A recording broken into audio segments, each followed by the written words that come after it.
Gedo mar chiro ma Suna-Marindi mayudre ma Migori mosebedi ka igero kod duol mochung' ne gedo mar apeyni kata Kenha ka isiro gi bengi mar Africa Development Bank kod omenda mar siling milion 140 sani oketi e lwet bad migao mar piny owacho mochung' ne gedo mar udi e pacho kae. Mabiro ma jatend piny Kenya William Ruto golo chik mondo mi bad migao ni ma ochung' ne gedo mar udi oket omenda tenge mar tieko gedo mar chiro no. Jagoro mar kaunti ya Migori Oscar Lima wachoni omenda mano okete ngene gedo mar chiro no kod bengi mar ADB okoromo tieke kendo mano miyo koro piny owacho kawo thuolo mar tieko gedo makamano. It's within public knowledge that there was a presidential directive recently to have this market completed within the shortest time possible.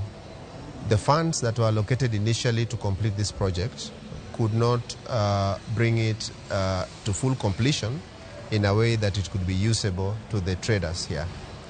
So, His Excellency the President, in consultation with our governor, made a commitment that the State Department of Housing would take over the project from Kenha to complete the market and make it usable to the traders. So we chiro maduong manegi stalls 1,150 manyalo tingo jo ohala 1,150 kore ma wabiro ng'iyo kawuono to wayudo ni gigi te monego tieki kwang'iyo gi jotich sirkal manika gin gik minyalo tieki e jombe 4 to girum machiro ni obedni kore inyalo tii godo. We've done around 98% of the project is done, and whatever that is remaining will be finished in around 2 weeks.